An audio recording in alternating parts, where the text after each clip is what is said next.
the dude abides.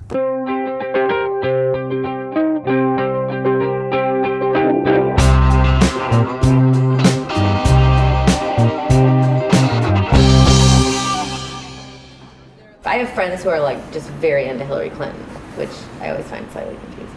I always find that slightly confusing too. Like when you're like really into her, that's what's kind of weird. Being Ancient nice on history, set. right?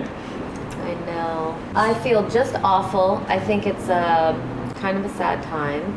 However, the thing we were just talking about, you know, trying to keep your energy to a place that's like positive, and everyone you're encountering, you're trying to make their life better, not worse. Mm-hmm. I think that is at least a small thing, as naive as that might sound, or stupid. No, it's not naive at all.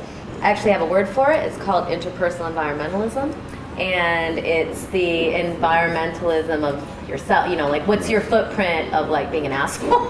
Right. So the Women's March, I went in San Francisco. It was, it was cool. I went in Oakland. It felt like such an amazing thing, but then like, you know, you read and a week later and it's like, oh, there weren't that many people. Who cares? No, hold on. Look, you can't take away the truth of that day. But they did take it away. Well, but no, this was the largest mass protest in human history.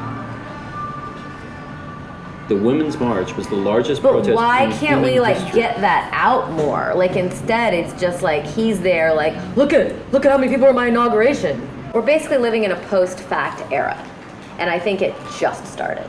So I'm not exactly sure how to be in that world, especially as a comedian. So it actually makes me want to start making stuff up. Well, yeah, you could, but I think the other thing is that comedians have always, you think about, you know, the fool in the court. The comedian's job actually is to be the one who has the guts to tell the truth. And right, so but sometimes when I'm making bullshit, my points, you know, like I was tweeting something like, because I didn't know that Trump left Tiffany's mom from Miss Hawaiian Tropic. And then I found this picture of them and I was posting it. Then I was like, oh, I'm not sure if that's the Miss Hawaiian Tropic that he left her for. And I'm like, who cares? Doesn't matter anymore. It's like, it's just, I mean, not that that's a big deal, but, you know, it's just like, if I don't know, it just gets very... I think, you know, if you have a sense of the truth, then taking the higher ground of being honest, I think we have a greater obligation. I think one of the reasons that Hillary lost is because though she, you know, had done some good things and, you know, had some good positions, she also didn't reckon with her dishonesty.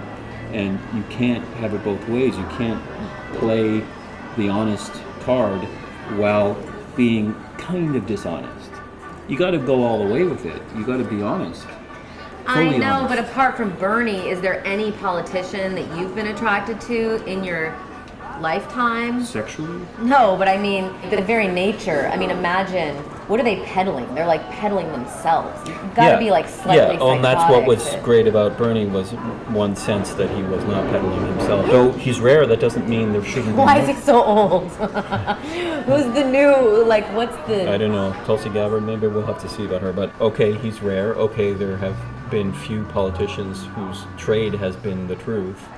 But let's set that as a standard, and let's not fall for any bullshit anymore. And that includes, I'm sorry to say, but that includes then being doubly pure in yourself, and even in your comedy, where like if you're going to post the Hawaiian Tropic, you know, girlfriend of Donald Trump, pick the right one. Take the extra minute to find the right one, so that when if you're ever called to task for it, you can actually point to your record and say, look, I've not lied.